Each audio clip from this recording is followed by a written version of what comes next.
სრულად შესაძლებელია, რომ რამდენიმე თქვენგანი უკვე შეიძლება მიხვდით თუ რაზე ვაპირებ საუბარს დღევანდელ ვლოგში. ვლოგის დასაწყისშივე გაგიმხელთ და გეტყვით, რომ შემისრულდა 6 თვე. მგონი დღეს, ზუსტად დღეს შემისრულდა 6 თვე. ოფიციალურად 6 თვის ორსულიდან, ანუ 24 კვირის. იმასაც გეტყვით, რომ ეს სიხარული სრულად მოულოდნელად გვეწვია ოჯახში, იმიტომ რომ სულ სხვა გეგმები მქონდათ, თქვენც კარგად იცით, რომ სამსახურიდან წამოვედი და ვაპირებდი ახალ სამსახურში, უკეთეს სამსახურში გადასვლას და ვიყავი სრულად სამსახურის ზებნაზე და კარიერაზე ორიენტირებული და გადართული. ამიტომ ბავშვის თემა ძალიან ნაკლებად განიხილებოდა მაგ პერიოდში, უფრო ველოდებოდი, რომ მეთქი სამსახურს დავიწყებ და შეიძლება მერე ვიფიქრო უკვე შვილის სკოლაზე თქო, უმრავლესობა გამკითხავს კიდეც და გამიბრაზდებით, მაგრამ გეტყვით, გულახდილი ვიქნები მაინც და გეტყვით, რომ როგორც კი გავიგრო ფეხბურთი იყო, უნდა თქონდა ძალიან გამიხარდა, მაგრამ ისიც ძალიან მალე გავიაზრე, რომ სამსახურის გარეშე ვიყავი დარჩენილი. ამიტომ ძალიან ვინერვიულე დასაწყისში. ალბათ ძალიან ნორმალურია და ბუნებრივია, რომ დიდი სურვილი მქონდა, რომ მქონოდა სტაბილური სამსახური და რაც შესაბამისად შემოსავალიც. ამიტომ ძალიან დიდი სტრესის ქვეშ ვიყავი და ამას რა თქმა უნდა ისიც დაემთხვა, რომ ომი დაიწყო ისრაელში და ეს სამსახურის ძებნის პროცესი კიდევ უფრო შენელდა და შეანელა ამ ომმა. და ვისაც ჩემი ახალი სამსახურის ვლოგი გაქვთ ნანახი, იქ ვამბობ ესეთ წინადადებას, რომ ჩემი ეგო გვერდით გადავდე თქო და სწორედ ფეხმძიმობა იყო ჩემი ეგოს გვერდით გადადების მიზეზი, იმიტომ რომ აზარჯევად საქმე ნამდვილად აღარ მქონდა, აღარ იყო მნიშვნელოვანი მე რა მინდა, უბრალოდ მთავარი იყო, რომ უკვე სამსახური დამიწყო, იმიტომ რომ ძალიან მალე დღე-დღეზე ვუგაკუნებდი მე-20 კვირას და ისრაელში ზოგადად 20 კვირის ფეხმძიმეები უკვე ვალდებულები არიან კანონით, რომ სამსახურში გააფრთხილონ ორსულობის და დეკრეტის შესახებ რასაკვირველია. მაგრამ სანამ აქამდე მივალთ, მოდით ახლა დავიწყოთ თავიდან. ეს ვლოგი არ იქნება სრულყოფილი, თუ ეხლავე არ აღვნიშნავ იმ მნიშვნელოვან თემას, რაზეც მინდა რომ გელაპარაკოთ. ვლოგების გადაღებაზე არასდროს არ მიფიქრია, მიუხედავად იმისა, რომ ჩემი მეგობრები სულ მეჩხოებოდნენ ხოლმე და დედაც სულ მეუბნებოდა, რომ გადაიღე და დაიწყე და საინტერესო იქნება და ესე და ისე, ანუ არა გავიძახოდი. მე რაღაც მომენტში, უბრალოდ პირველად რომ გავიგე რომ ორსულად ვიყავი, ფეხბურთით რომ ვიყავი შარშან მარტში.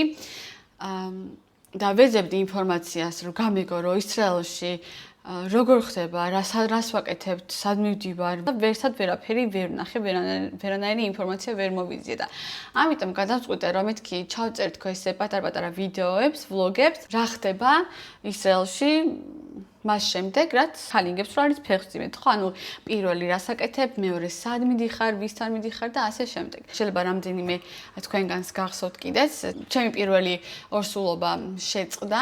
შემეძლო, რომ არ გამომექვეყნებინა ეს ვიდეო, ეს ვლოგი ორსულობაზე, გადავწყვიტე, რომ მაინც გამომექვეყნებინა, მაგრამ მაშინე გამეზიარებინა ასევე ის ფაქტიც, რომ მე ორსულობა შემიწყდა. ჩემი პირველი ფეხმძიმება იყო ტყუპები, ბევრმა არ იცის, მაგრამ მე კიდევ მეორედაც ვიყავი ფეხმძიმედ, ასევე ტყუპებზე, რაც ძალიან ბევრი დამერწმუნება და აქ ორი პროფესორებიც და ექიმებიც კი რა არის ძალიან იშვიათი შემთხვევა, რომ ორივეჯერ ტყუპებზე ესე ზედმიწევრით იყო ფეხმძიმედ. სამწუხაროდ ეს შეიძლება ბევრისთვის სიახლე იყოს, იმიტომ რომ მართლა არავისთვის, თითქმის არავისთვის არ გამიზიარებია. მეორე ორსულობაც შემიწყდა, რომელიც ცოტა უფრო მსუბუქად გადავიტანე, იმიტომ რომ მაინც და მაინც არ ვიყავი აჟიტირებული ისე როგორც პირველ ფეხმძიმობაზე და ჩვეულებრივად შემდეგ გავაგრძელე ცხოვრება, რა თქმა უნდა რაღაც დრო დამჭირდა ადაპტაციისთვის, მაგრამ ძალიან ისეთი შემართებით და იმ დარწმუნებული ვიყავი, რომ ყველაფერი იყო რიგზე. ყველაფერი კარგად იყო, უბრალოდ რაღაცნაირად რაღაცა ვერ გამოდიოდა, ისე როგორც უნდა გამოსულიყო, ხო ფაქტია. ისრაელში მხოლოდ მესამე შეწყვეტილი ორსულობის შემდეგ იკვლევენ პრობლემას. შესაბამისად, მე რო ორჯერ შემიწყდა ფეხმძიმობა, ეს ითვლებოდა სრულიად ნორმალურად და შესაბამისად, საერთოდ არც ვფიქრობდი, რომ რაღაცა კვლევები ჩამეტარებინა, მაგრამ ექიმთან ვიზიტის დროს მეორე შეწყვეტილი ორსულობის შემდეგ ერთ-ერთმა ექთანმა მითხრა, რომ შეგიძლიაო ტელაშომერში ესეთი სამაყოფო აქვს რამადგანშია. აქვთო ძალიან კარგი განყოფილებაო, ესე ვინც იკვლევს ეს განმეორებით შეწყვეტილ ორსულების საქმეს და აუცილებლად მიმართე, იმიტომ რომ შეიძლებაო შენი საქმეო განიხილებოდეს როგორც 4 შეწყვეტილი ორსულობაო, რადგან ორივე ჯერზე იყვნენ ტყუპები. გავითვალისწინე ეს რჩება და ვიფიქრე, ნუ კარგი, ხა ჩემი რა მიდის, მაინც გადავამოწმებ, რომ მე და ჩემი მეუღლე ასე დამშვიდებულები ვიყოთ. ჩავიტარე ყველანაირი სახის გამოკვლევა, არცად არაფერი არ მჭირდა, არც მე და არც ჩემს მეუღლეს გენეტიკური ტესტით ჩავიტარეთ, პასუხებიც კარგი მოვიდა, პროცესი დაახლოებით გაგრძელდა სადღაც 4 თვე თუ 6 თვე, ნახევარი წელიწადი და როცა მივუტანე ეს მთელი დასტა ჩემი კვლევების პროფესორს, ვინც ჩემ საქმეს იძიებდა, ასე ვთქვათ. დახურა ეს ფურცლები და გამომატანა უკან და მითხრა, არაფერი არ არისო ისეთი, სადაც რაშიც ჩვენი ჩარევა იქნება საჭირო, ამიტომ ფაქტობრივად გამოგვიშვა ესე, რომ კიდევ სცადეთო. ინფორმაციამ ძალიან გაგვახარა ორივე. გავაგრძელეთ ჩვეულებრივი ცხოვრების რიტმი და დაახლოებით რამდენიმე თვეში კი გავიგეთ აგერ რომ ფეხმძიმედ ვიყავი მესამედ ისრაელში ამბობენ ხოლმე ბამშლიში დკლიდა, ანუ მესამეჯერ ნაყინიო, ესე იგი ვითომ რომ მესამე და სამართალი ხო არის ესეთი გამოთქმა და ჩემს შემთხვევაში ესე გამოდის მესამე და სამართალიო. ხედავად იმისა რომ შემიწყდა ფეხმძიმობა, მაინც გავაგრძელე ვლოგების გადაღება უკვე სხვა თემებზე და ეს ჩემი პირველი ჩანაფიქრი კონტენტის დამჩა გვერდზე. თუმცა თუ რამე კითხვა გაგიჩნდებათ, აუცილებლად დამიწერეთ, ყველას გიპასუხებთ დიდი სიამოვნებით და დაგაკვალიანებთ იმითი რიციც შემეძლება. აღარც მახსოვს იანვარში გავიგე?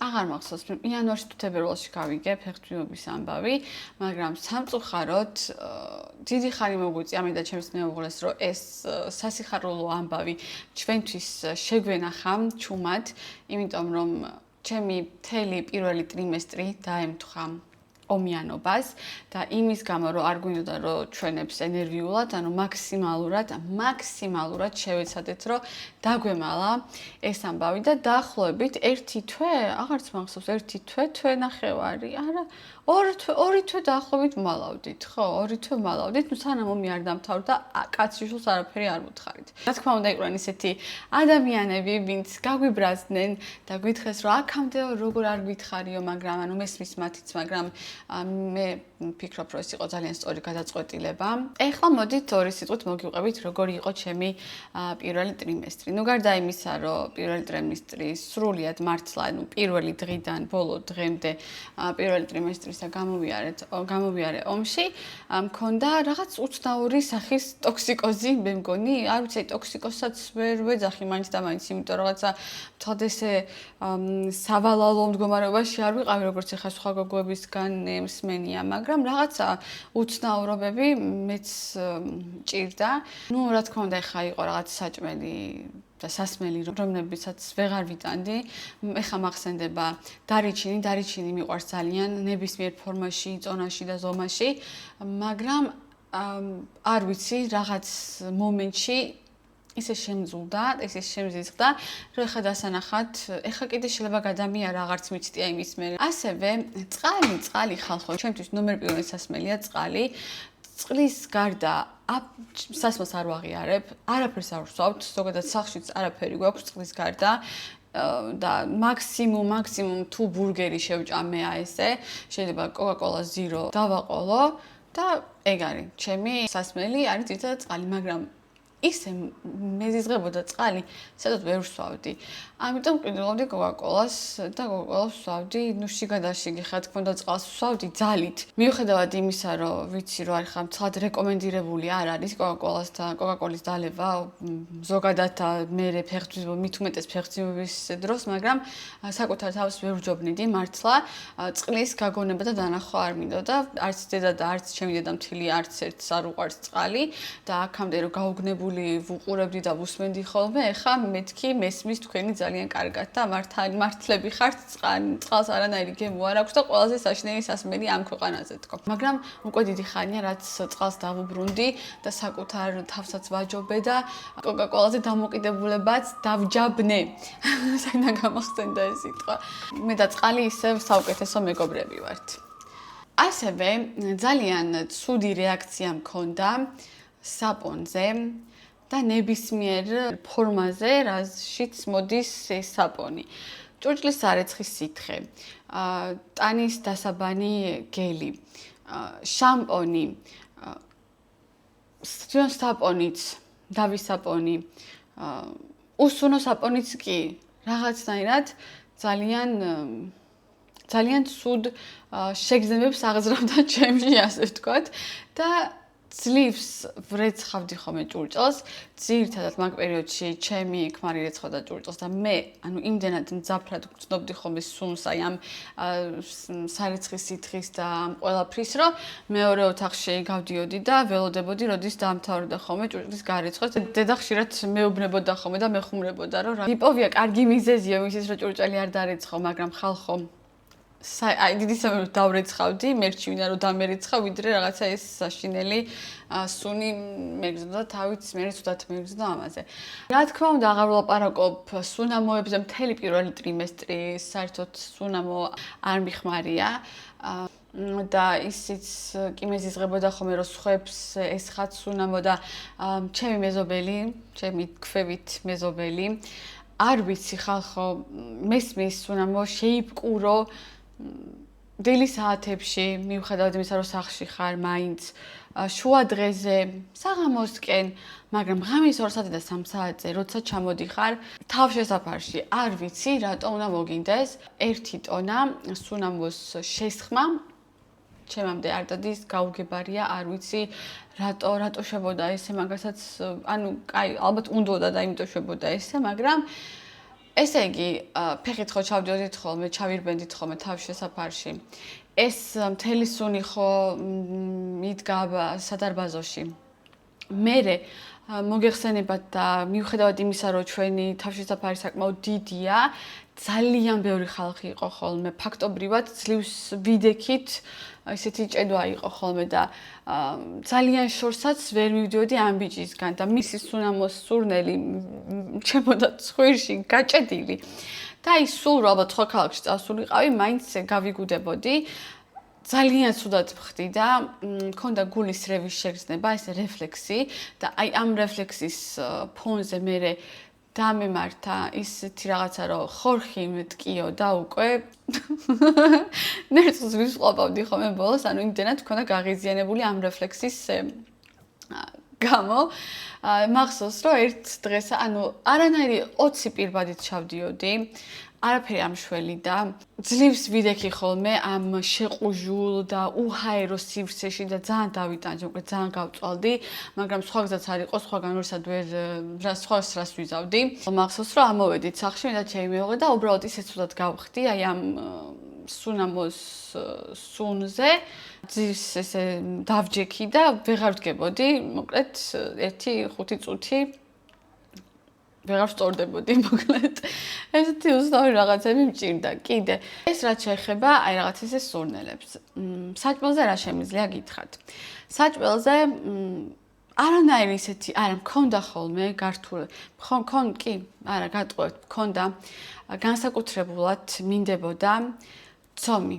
მინდებოდა პიცა, მინდებოდა ხინკალი, მინდებოდა ხაჭაპური, ბურგერი, რაც შეიძლება მეტი ცომი, რომელსაც რა თქმა უნდა მოგეხსენებათ, ასევე თუ გინახავთ ჩემი ძველი ვიდეოები, ისიც გეცოდინებათ, რომ მე ვარ ცელიაკი.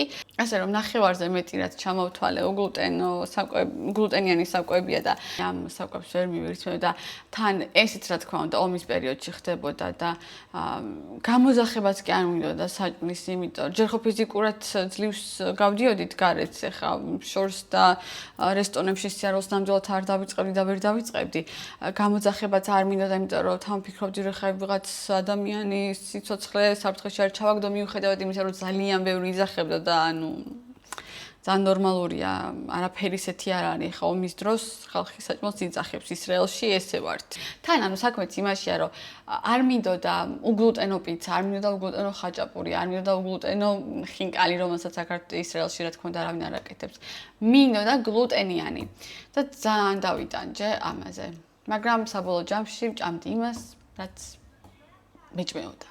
კიდევ ერთი უცნაურობა, რაც შემჩნეული მქონდა ამ პერიოდში, იყო ცხვირიდან, სისხლდენა არ მქონდა ცხვირიდან, მაგრამ თუ არ ვთდები, კაპილარები მიწყდებოდა ხოლმე. სურდო მქონდა მთელი პირველი ტრიმესტრის განმავლობაში, სურდოს მსგავსი რაღაც და ნებისმიერი ჩემი ცხვირის მოხოცვა სრულდებოდა სისხლით. მაგრამ ეს სისხლდენა და რაღაც არაფერი არ მქონია, უბრალოდ აი ესეთი უცნაურობა მჭირდა. რაც შეეხება ტკბილელს ან დესერტებს, არაფერი. დაახლოებით პირველი და მეორე ტრიმესტრით და მე მგონი მესამეც ეხა ისე გავდივარ, ხო მესამეში გადავდივარ მესამეშიც, ისე რომ საერთოდ აი 1000-ში ერთხელ თუ რაღაცა ტკბილის შეჭმა მომინდეს, სამაგიეროდ ვჭამ ძალიან ბევრ ხილს. მე რაც ამ 6 თვის განმავლობაში ხილი ვჭამე, ცხოვრებაში არ მიჭამია და თხილეული. თხილი და ნუში, ანუ აი ამ თხილი და ნუში შემიძლია მთელი დღე ამ რაღაცებზე გადავიარო. მანამდეც მიყვარდა ხილით და თხილეულიც, მაგრამ ეხა განსაკუთრებით აი რო არ შევჭამო ყოველდღე, გამორიცხული არ არსებობს. არაფერი განსაკუთრებული ისეთი მოთხოვნილებები არ მქონია, რომ აი მჟავე კიტრი მომინდა და ჩემი ქმარი გავაგზავნე 1000 კილომეტრი სიქით, რომ რაღაც ესეთი რაღაცა მომიტანოს, ან ეს არაფერი არ მქონია. ეხა ძალიან მიხარია, რომ ჩემი ქმარი ესეთ რაღაც მისიებზე არ ვაგზავნე მთელი პირველი ტრიმესტრის განმავლობაში. მე კი არა ჩემს მეუღლეს გაუმართლა. პირველი სემესტრი ჩავიარეთ, ომიც დამთავრდა და რა თქმა უნდა ეს სასიხარულო ამბავი გავუზიარეთ ჩემს ოჯახის წევრებსაც, ორის ოჯახის წევრებსაც, უახლოეს მეგობრებს ჩვენს გარშემო. ზუსტად გეცოდინებათ და გემახსოვრებათ ჩემი ვლოგებიდან, რომ დაახლოებით თვე ნახევრის წინ თუ 2 თვის წინ უკვე, არა თვე ნახევრის წინ ზუსტად დავიწყე ახალი სამსახური, ძალიან გამიმართლა, ღმერთის უზომოდ მადლობელი ვარ, რომ აი ისრაელში ვიტყვი ხოლმე, რომ დაკატიში, ანუ აი ბოლო წუთს რომ სამსახურს იპოვი, ზუსტად ეგეთი რაღაცა დამემართა, იმიტომ რომ ეგ სამსახური რო არა, სავარაუდოდ მე დავრჩებოდი უმუშევარი ორსულობის პერიოდში და შესაბამისად დეკრეტიც იქნებოდა არაანაზღაურებადი, ან შეიძლება რაღაცა მინიმალური თანხა მიმიღო, ისედაც ისრაელში სულ 3 თვე ნახევარი ანაზღაურებადი დეკრეტი. შემდეგ უკვე შენი თავის იმედზე ხარ და ხარჯზე ხარ და არა სახელმწიფოსი ესე გამოდის. რაც დამერწმუნებით არაფერი არ არის ხო 3 თვე ნახევარი, არაფერი არ არის. როგორ მიდის ჩემი ფეხმძიმების ამბავი? კარგად მიდის. სამსახურში ძალიან ვიღლები. მე მგონი რომ ესე არ იღლებიან სხვები ისე როგორც მე ვიღლები. ალბათ იმის ბრალია რა თქმა უნდა რომ მე ვარ ფეხმძიმედ. რომ მოვდივარ სახლში, სადღაც 7-ზე, 8-ზე უკვე არაფრის თავი არ მაქვს, მაგრამ აი მაინც რაღაცნაირად რაღაცების არაბერი რაღაცის გაკეთებას ვახერხებ ხოლმე. კიდე დამერწმუნეთ. ხო, ერთადერთი რაც მაწუხებს ეს არის ძალიან ადრე დამეწყო, როგორც გავიგე, ძალიან ადრე დამეწყო ფეხის შესიება და ეხლაც ძალიან შესიებული მაქვს ფეხი. არ ვიცი, შეიძლება იმის გამო, რომ ძალიან დიდ დროს ვატარებ დამჯდარ პოზიციაში, სამსახურში 9 საათი დაახლოებით 8 დავუშვათ 8 საათი სკამზე როცა ზიხარ ერთ ადგილზე ძალიან ძნელია. ხო და ეხლაც იმიტომ ვდგავარ ფეხზე და იმიტომ წერ ვიდეოს ასე რომ ცოტა ხანი მეთქი სულ რომ ვზივარ, ცოტა ხანი ფეხზე დავდგები მეთქი. ხანდახან ვცდილობ რომ სამსახურიდან ფეხით დავბრუნდე, ან პირიქით სამსახურში წავიდე ფეხით, მაგრამ ძალიან ცხელა ეხა ეს დღეები და უკვე არ შემიძლია ამ სიცხეში ფაქტობრივად შეუძლებელია ფეხით გადაადგილება, ვინც ისრაელშია გამიგებს. ამიტომ სხვა გზა არ მაქვს ავტობუსით მივდივარ სამსახურში და მოვდივარ, შეიძლება 1-2-3 გაჩერება გამოვიარო ხოლმე ფეხით და ესე მაინც წავაშველო.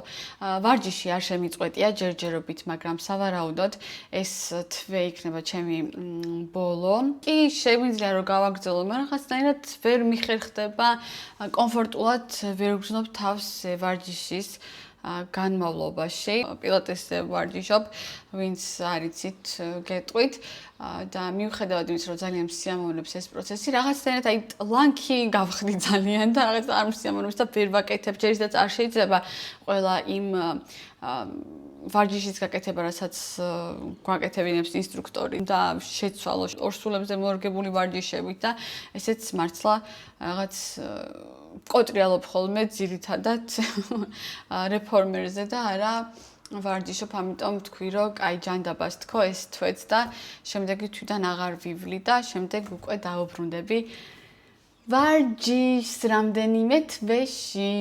არსად არ გამექცევა, არც მე წავალ არსად და არც ჩემი პილატეს სტუდიო არსად არ წავა. ხა პოლონეთში მოგზაურობის დროს ძალიან გამიჭირდა სიარული, ფეხის სიარული ძალიან გამიჭირდა. ბოლო დღეს უკვე იყო რაღაც ისეთი ადგილები, არა ერთი ადგილი პრინციპში, სადაც ჩემ ქვანს ვთხარი, რომ მითქი აღარ შემიძლია, ვეღარ ვივლი ფეხით, ვეღარ წამოვალ თქო, აგერ დაგელოდებით, წადით ნახეთ რაც გინდა, რო ჩამოვილით, მეც გამოგყვებით თქო და ძალიან მალე უკვე საქართველოში მოვდივართ და ორსაც ვეუბნებოდი, რომ მცორონდა რომ ესე დავიღლებოდი მეთქი მოგზაურობაში შეიძლება საქართველოც აღარ დამეჯავშნა თქო, მაგრამ არა, ხა საქართველოში ხო ესე ამდენს ფეხით არ ვივლი, ხა მაინც და მაინც ასე თუ ისე მანქანი ტრანსპორტით გადავადგილდები ხოლმე ყველაზე ხშირად. თუმცა ძალიან მიყვარს საქართველოში უფრო ხშირად დავდივარ ფეხით. საქართველოში დავდივარ ფეხით, დავდივარ აკრას დავდივარ. და ნელა და ქოშინით ალბათ მივალ ხოლმე ჩემს დანიშნულების ადგილამდე, იმიტომ რომ სულ მანქანით სიარულიც არ არის ეს. იმის გათვალისწინებით ვიცით რა ხდება საქართველოში საცობების მხრივ. რაც შეეხება, რა შემოწმებები გავიდა, ტესტები გავიარე ამ 6 თვის განმავლობაში. მე მგონი, რომ დიდად საქართველოსგან არაფერი არ განსხვავდება, რა თქმა უნდა, ბეტა ტესტი თავიდან ორსულობის დასაწყისში, ექიმთან ვიზიტით ვენახევარში ერთხელ მაინც მინიმუმ და ასე შემდეგ, პირველი სკრინინგი, მეორე სკრინინგი, დაუნის სინდრომის შემოწმება, დამავიწყდა რა ქვია. ეხლა მიწევს მალე შაქრის ტესტი, რომელზეც საშინელი ამბები მსმენია და გული მისკდება წინასწარ და აღარ ვიცი რა გავაკეთე, ხა ჩემი ექიმიც, ჩემი უფროსიც მეუბნებოდა სამსახურში, რაღაც არჩევებს მაძლევდა, რომ ლიმონი დაწურე სახლშიო, ჩამოასხი ბოთლშიო და ეს წაიღეო და გაურიო იმ სასმელში, რასაც იქ მოგცემენ, იმიტომ რომ საშინელებაო და ჩათვალე, რომ დღე მთლიანად ვერ შეძლებ მუშაობასო და არ ვიცი, ზოგისგან მესმის, რომ არაფერი საშიშია, რაღაცა საზიზღარი ამ ტესტს არ აქვს, უბრალოდ რაღაცაც თხევსვავს და ეგ არის, მაგრამ ზოგისგან ისეთი რაღაცები მსმენია ისტორიები, რომ აი მთელი დღე ცუდად ვიყავი ამ ტესტის მერე და შემდეგ არ ვიცი მოკლედ რას მოველო და წავალ მზად, წავალ ლინის წვენით აუცილებლად. ერთადერთი თემა და ერთადერთი ტესტი, რაზეც მინდა ახლა ვისაუბრო, არის ამნიოცენტეზი, რომელიც ისრაელში საკმაოდ გავრცელებულია, მაგრამ საქართველოში ჩემს გარშემო გოგოებისგან ნაკლებად გამიგია და საერთოდ არც გამიგია, რომ ვინმეს რამე მსგავსი გაეკეთებინა და ჩაეტარებინა, მაგრამ ისრაელში საკმაოდ გავრცელებული ტესტი. ივრითულად ქვია მეიშაფილ. ეხლა განმარტავ მათთვის, ვინც შეიძლება არ იცოდეს ამ ტესტის შესახებ. ესე იგი, ეს პრენატალური კვლევა მანდან დავიწყოთ და ტარდება მხოლოდ 22 კვირამდე, რაღაც პატარა შუალედია, მე მგონი 17-დან 22 კვირამდე, როცა შეგეძლია ეს ტესტი ჩაიტარო, იმის შემდეგ უკვე აღარ არის შესაძლებელი. ტესტი, რომელიც როსაც ექიმი ძალიან წვრილი წვრილი ნემსით იღებს ჩადის მუცლის არეში, აი ესე გვერდიდან და იღებენ სითხეს, იმ სითხეს, რაც ნაყოფის გარშემო არსებობს. ამნიონურ სითხეს. ეს სითხე შეიცავს ძალიან მნიშვნელოვან უჯრედებს, რომელთა გამოკვლევით გინდება 99% სიზუსტით ქრომოსომული დარღვევები, როგორც არის დაუშვათ დაუნის სინდრომი. და ტარდება კიდევ სხვა გენეტიკური დაავადებების დიაგნოსტიკა. მაგრამ ამ კვლევას აქვს ძალიან დიდი მინუსი, რის გამოც ძალიან ბევრი ორსული თავს იკავებს ამ ტესტის ჩატარებისგან. ეს არის 0.1% ორსულობის შეწყვეტის შანსი. ეხლა გეტყვით რატომ. ეს ნემსი კი ძალიან წვრილი და ძალიან თხელია, მაგრამ შესაძლებელია რომ ამ ნემსით შეეხონ ნაყოფს. შესაბამისად ეს შეხება ცუდად დამთავრდება. 0.1% ზუსტად აი ამას გულისხმობს ნაყოფის და ნემსის შეხებას ერთმანეთთან. მიუხედავად იმისა, რომ ძალიან მეშინოდა და ძალიან ნერვიულობდი და არ მინდოდა მაინც და მაინც ამ კვლევის ჩატარება, ჩემს მეუღლეს უნდოდა ძალიან და დიდ უარზე ვიყავი თავიდან, მაგრამ მე რო დავფიქრდი, ვიფიქრე რომ რაღაცა რომ ისე არ იყოს როგორც საჭიროა, მე საბოლოო ჯამში ხომ ისე გამოდის რომ მე მთელი ცხოვრება ჩემი თავი უნდა დავიდანაშაულო, რომ აი ხო შემეძლო რაღაცა გამეკეთებინა და არ გავაკეთე. გადავწყვიტე რომ ეს კვლევა ჩამეტარებინა და იმის გამო რომ არ ვაპირებდი ამ კვლევის ჩატარებას, უკვე ვიყავი დაახლოებით მე 20 კვირაში. არა, უკვე ვიყავი მე-19 კვირაში თუ არ ვცდები, როცა გადავწყვიტე ამ კვლევის ჩატარება და ფაქტობრივად დრო აღარ მრჩებოდა, რომ ვინმე კომპეტენტურ ექიმთან მივსულიყავი ამ კვლევაზე, იმიტომ რომ ხალხი ცხევარი წლით ადრე იღებს რიგს ზოგადად ესეც მნიშვნელოვან კვლევებზე. ჩემი განათლება წარსულს ჩაბარდა ასე რომ მოგვიწევს ცოტა სიბნელეში გავაგრძელოთ. დავრეკე ერთ-ერთ საავადმყოფოში, რომელსაც ქვია ასუტა, ეს არის კერძო საავადმყოფო, ერთ-ერთი ძალიან ცნობილი და ძალიან ესეთი კარგი რეპუტაციის მქონე საავადმყოფოა და სწორედ მან მირჩიეს ექიმი, რომელიც მხოლოდ ამ კვლევებს ატარებს. და ძალიან მინდოდა ამ ექიმთან მოხვედრა, მაგრამ ისიც ვიცოდი, რომ აი შანსი იყო მართლა 0.1% რომ მე ამ ექიმთან მომხვდარიყავი ასეთ მოკლე მცირე დროში. მაგრამ მაინც გადავწყვიტე რომ ამერიკა და ჩემი ბედი მეცადა, ნუ მეთქი მაგასთან თუ არა სხვა ექიმთან იგივე საავადმყოფოში გავაკეთებ მეთქი ამ კვლევას. როცა უკვე რიგის აღების მომენტი მოვიდა, მეკითხება ეს წარმომადგენელი, რომ ვისთან გინდა რიგი დავასახელე ამ პროფესორის სახელი და გვარი ვისთანაც მინდოდა და მითხრა, რომ სამწუხაროდ ადგილები არ აქვსო. ვაიმე, ძალიან ცუდი მეთქი, იმიტომ რომ ძალიან მინდოდა მასთან მოხვედრა თქო, მაგრამ რას ვიზავ თქო, თუ სხვაც არის, სხვასთან ავიღებ, იმიტომ რომ დრო აღარ რჩებოდა ფაქტობრივად, იმიტომ რომ ძალიან მალევე მივფრინავდით პოლონეთში და აუცილებლად უნდა მომესწრო მანამდე.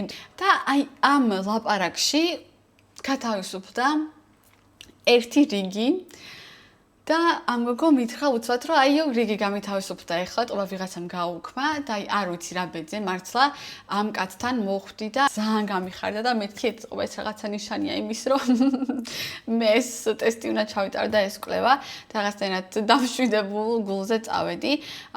იმაზე უფრო მტკივნეული იყო ვიდრე მეგონა. ანუ როგორ აგიხსნათ, ტკივნეულია, უფრო ხაცა უსიამოვნო შეგრძნება იყო, იმიტომ რომ წვრილი ნემსია ძალიან, ესე ჩადიან. ამ ყველაფერს ხედავ ეკრანზე, ანუ იმასაც ხედავ, რამდენად ახლოს არის ეს ნემსი ნაყოფთან, ანუ ბავშვთან. ეს ნემსის გაკეთება ხდება 1 წამი, მართლა 1 წამია. მერე უბრალოდ ტოვებენ ასე ვთქვათ, არ ვიცი როგორ დავარქვა ამოსატუმს, ეს რაღაც ესეთი წვრილ ამოსატუმს, ისიც ნემსივით არის, მაგრამ სახიფათო აღარ არის ნაყოფისთვის, ეს რაც რჩება, აქ იმის გამო რომ სითხე ამოიღონ, მე ექიმა დამანახა, რომ ანუ სისხლის ნაკვალევი არ იყო სითხეში და ერთი შეხედვით ძალიან ესეთი ნორმალური სითხე ჩანდა. კვლევა გრძელდება სულ რაღაც 15 წუთია, მთლიანად ეს პროცესი მომზადების, ნემსი, სითხის ამოღების, გამოშვების. 15 არა, უფრო ცოტა, ალბათ 1-9 წუთი გაგრძელდა საერთო ჯამში. ასე დამთავრდა, გავაგზავნეთ შემოწმებაზე 3 დღის განმავლობაში არ შეიძლება ფიზიკურად დატვირთვა არაფერი, არც მიმუშავია, ეს 3 დღის განმავლობაში ვიყავი მხოლოდ და მხოლოდ სახლში, ერთი ნაბიჯი ზედმეტად არ გადამიდგია, ძალიან გავუფრთხილდი ჩემს თავს. და არა მარტო ჩემ თავს უკვე. და გითხრეს, რომ დაახლოებით 4 კვირაში მოვიდოდა პასუხი, მაგრამ პასუხი მოვიდა დაახლოებით კვირანახევარში, ან 2 კვირაში თუ არ ვწდები და ყველაფერი არის კარგად და რიგზე ტიკ-ტაკ, როგორც ივრითულად იტყვიან. ახლა ნათქვამია, მაგრამ ცოტა სახელგატეხილი კვლევა, იმიტომ რომ ისეთი საშიშიც არ არის, როგორც ამბობენ, თუმცა რაღაცა გიმალოთ და ძალიან ნერვიულობდი მე თვითონაც და ძალიან ვღელავდი, მაგრამ ჩემი აზრით თუ გამოცდილ ექიმთან მიხვალთ ყველაფერი წესით და რიგით კარგად უნდა დასრულდეს. მე მგონი სულ ეს იყო რისი გაზიარებაც მინდოდა ამ ეტაპზე. ამ ლაქლაქში სულ დამავიწყდა მე თქვა, ალბათ გაინტერესებთ ბავშვის სქესი. მე და ორმა ჩემ აქმა რა თქმა უნდა ვერ მოვითმინეთ და პირველივე სკრინინგზე გამოუცხადეთ ექიმს, რომ აუცილებლად გაემხილა ჩვენთვის ბავშვის სქესი, იმიტომ რომ თვითონ მკითხა, კონვერტში დაგიწეროთო და მოგცეთო თუ ეხავე გითხრათო და ჩვენ მე საერთოდ ძალიან მოუთმენელი ადამიანი ვარ და ვერანაირად ვერ მოვითმენდი ეხა 6 თვე და 7 თვე და 20 თვე, სანამ ბავშვის სქესს გავიგებდი და ვერც ერთი წამი სიმართლე გითხრათ. რატომღაც მეგონა რომ იქნებოდა, ყველას ეგონა რომ იქნებოდა ბიჭი, მაგრამ აღმოჩნდა რომ ველოდებით გოგონას. ხასიანც ისე ყველა მეუბნება ხოლმე რა როგორ გიხდება გოგოს დედობა და როგორ მოგიხდება და რაღაცა და ესეთი რაღაც კომენტარები ხშირად მესმის გარშემო მყოფებისგან. ძალიან დიდი მადლობა, ვინც უსმინეთ და მიყურეთ ბოლომდე. რაც ძალიან აბდაუბდათ ვილაპარაკე მე მგონი, მაგრამ იმედი მაქვს რომ რაღაცა გამომივა და ვლოგი შედგება შაბათისთვის. თუ რამე კითხვა გაგიჩნდათ, რა თქმა უნდა, დამიწერეთ და აუცილებლად გიპასუხებთ ფეხბურთასთან დაკავშირებით ისრაელში და რჩევებსაც მოგცემთ თუ დაგჭირდებათ და თუ ვიქნები კომპეტენტური, რასაკვირველია. შემდეგ კვირაში აღნიშნავ ჩემს დაბადების დღეს, რომელიც ძალიან მალე მომადგა და უსაბეთად მომადგა კარს, მაგრამ ძალიან ბედნიერი ვარ და ერთი სული მაქვს. თუ მოგეწონათ ჩემი ვლოგი ტრადიციულად ვთხოვთ რომ გამოიწეროთ ჩემი არხი. თუ არ გინდათ რომ ჩემი დაბადების დღეს კვირეულიც გამოგრჩეთ, რა თქმა უნდა, ესეც კიდევ ერთი მიზეზია ამის რომ ჩემი არხი გამოიწეროთ.